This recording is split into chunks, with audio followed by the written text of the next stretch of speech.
जय श्री राम।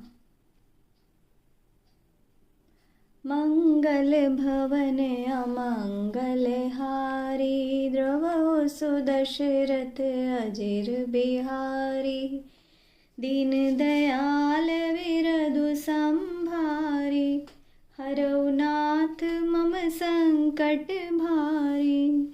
जय सिया राम बोलो जय सिया राम, जय सिया राम बोलो जय सिया राम। जय सिया राम बोलो जय हनुमान, जय सिया राम बोलो जय हनुमान। जय सिया राम बोलो जय सिया राम, जय सिया राम बोलो जय हनुमान। हाथों के कड़े, करधनी और पाजेब के शब्द सुनकर श्री रामचंद्र जी लक्ष्मण जी से बोले, यह ध्वनि ऐसी प्रतीत हो रही है मानो कामदेव ने संसार को जीतने का संकल्प करके नगाड़े पर चोट मारी है। ऐसा कहकर श्री राम जी ने घूमकर उस ओर देखा। सीता जी के मुख रूपी चंद्रमा को देखने के लिए उनके नेत्र चकोर बन गए, नेत्र स्थिर हो गए, मानो निमि जनक जी के पूर्वज ने, जिनका निवास पलकों में माना गया है, सकुचाकर पलकें छोड़ दी, जिससे पलकों का गिरना रुक गया। सीता जी की शोभा देखकर श्री राम जी ने अत्यंत सुख अनुभव किया। वे हृदय में उसकी सराहना करते हैं, किंतु मुख से वचन नहीं निकलते। वह शोभा ऐसी अनुपम है मानो ब्रह्मा ने अपनी सारी निपुणता को मूर्ति मानकर संसार के सम्मुख प्रकट करके दिखा दिया हो। सीता जी की शोभा सुंदरता को भी सुंदर बनाने वाली है। लगता है मानो सुंदरता रूपी घर में दीपक की लौ जल रही हो। सारी उपमाओं को तो कवियों ने झूठा कर रखा है। मैं सीता जी की उपमा किससे दूं?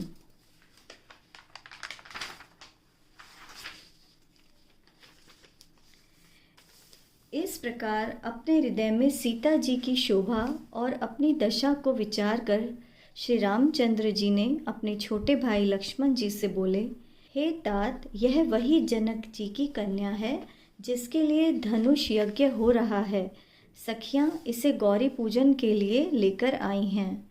यह फुलवारी में प्रकाश करती हुई फिर रही हैं, जिसकी अलौकिक सुंदरता देखकर मेरा मन शुद्ध हो गया है।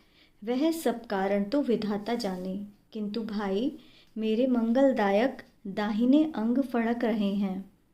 रघुवंशियों का यह जन्मजात स्वभाव है कि उनका मन कभी कुमार्ग पर नहीं चलता। मुझे अपने मन पर विश्वास है कि जिसने स्वप्न में भी पराई स्त्री पर दृष्टि नहीं डाली, जो लड़ाई के मैदान से भागते नहीं, पराई स्त्रियां जिनके मन और दृष्टि को आकर्षित नहीं कर पाती, और भिखारी जिनके यहाँ से खाली हाथ नहीं लौटते, ऐसे श्रेष्ठ व्यक्ति संसार में थोड़े ही हैं।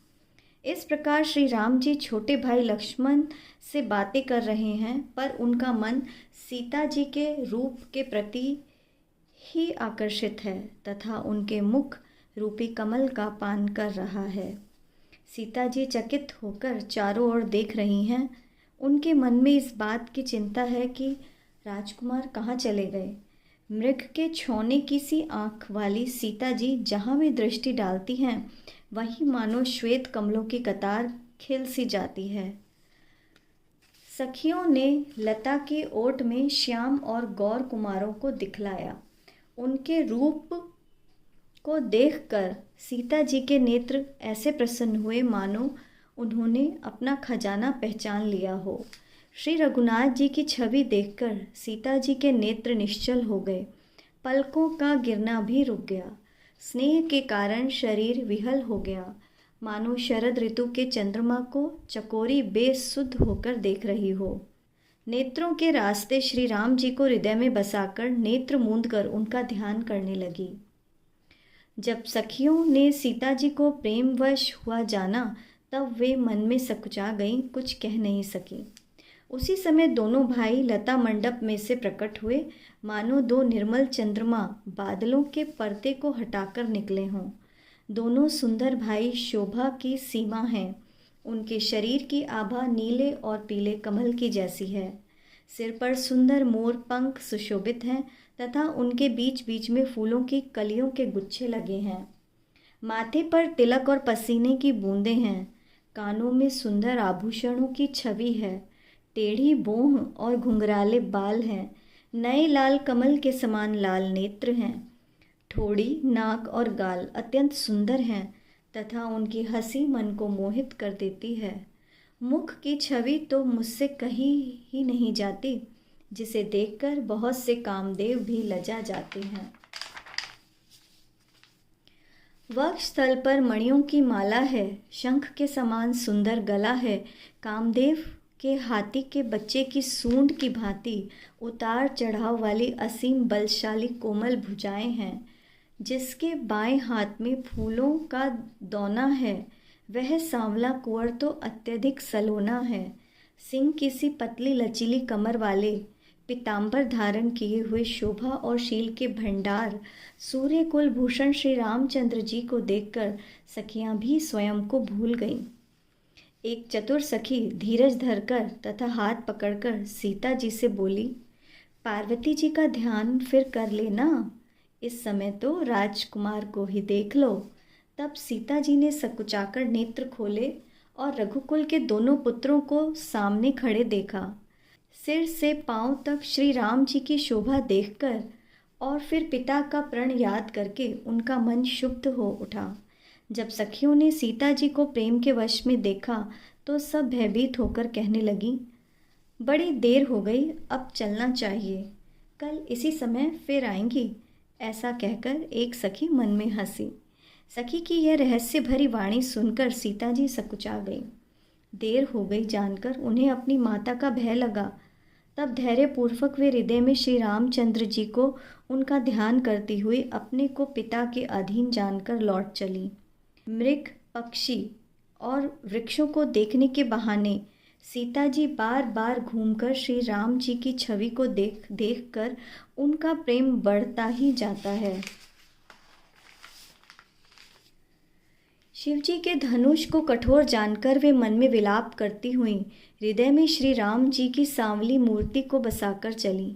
शिवजी के धनुष की कठोरता का स्मरण आने से उन्हें चिंता होती थी कि ये सुकुमार रघुनाथ जी उसे कैसे तोड़ेंगे। पिता के प्रण की स्मृति से उनके हृदय में क्षोभ था, इसलिए मन में विलाप करने लगी। फिर प्रभु के बल का स्मरण आते ही वे प्रसन्न हो गईं और उनकी सांवली छवि को हृदय में धारण करके चल दी।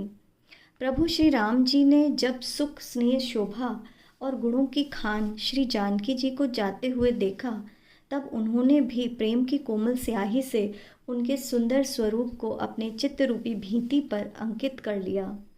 सीता जी पुनः पार्वती जी के मंदिर में पहुंची और उनके चरणों की वंदना करके हाथ जोड़कर बोली, हे पार्वती, आपकी जय हो।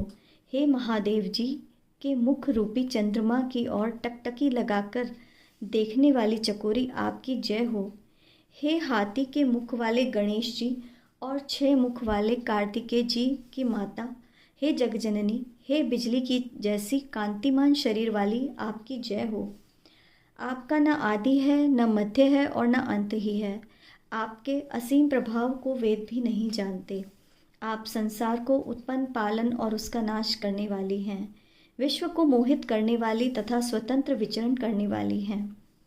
पति को इष्ट देव मानने वाली श्रेष्ठ नारियों में हे माता, आपकी गणना स्वप्रथम है। आपकी महिमा का बखान तो हजारों सरस्वती और शेष जी भी नहीं कर सकते। हे मुँह मांगा वर देने वाली, हे शिव प्रिया, आपकी सेवा करने से चारों फल सुलभ हो जाते हैं। देवी, आपके चरण कमलों की पूजा करके देवता, मनुष्य और मुनि सभी सुखी हो जाते हैं। मेरे मनोरथ को आप भली प्रकार जानती हैं, क्योंकि आप सबकी हृदय रूपी नगरी में निवास करती हैं, इसलिए मैंने उसको प्रकट नहीं किया। ऐसा कहकर जानकी जी ने उनके चरण पकड़ लिए। पार्वती जी भी सीता जी के विनय और प्रेम के वश हो गईं। उनके गले की माला खिसक गई और मूर्ति मुस्कुराई। सीता जी ने आदरपूर्वक उस माला को प्रसाद रूप में अपने सिर पर धारण कर लिया। पार्वती जी का हृदय भी हर्ष से भर गया और वे बोली, हे सीता, हमारा सच्चा आशीर्वाद सुनो, तुम्हारी मनोकामना पूरी होगी। नारद जी का वचन सदा पवित्र और सत्य है। जिसमें तुम्हारा मन अनुरक्त हो गया है वही वर तुम्हें प्राप्त होगा। जिसमें तुम्हारा मन अनुरक्त हो गया है वही स्वभाव से सुंदर सांवला वर श्री रामचंद्र जी तुम्हें मिलेगा। वह दया का खजाना और सर्वज्ञ तुम्हारे शील और स्नेह को जानता है। इस प्रकार पार्वती जी का आशीर्वाद सुनकर जानकी जी समेत सब सखियां हृदय में प्रसन्न हुईं। तुलसीदास जी कहते हैं कि तब बार बार पूजन करके सीता जी प्रसन्न मन से राजमहल को लौट चली। पार्वती जी को अपने अनुकूल जानकर सीता जी के हृदय में जो हर्ष हुआ उसे बताया नहीं जा सकता। शुभ मंगल रूप उनके बाएं अंग फड़कने लगे। मंगल भवने अमंगल हारी, द्रवहु सुदशरथ अजिर बिहारी। जय सिया राम, जय जय सिया राम। दीन दयाल बिरधु संभारी, हरहु नाथ मम संकट भारी। जय सिया राम, जय जय सिया राम। जय सिया राम, जय जय हनुमान। जय सिया राम, जय जय हनुमान। जय श्री राम।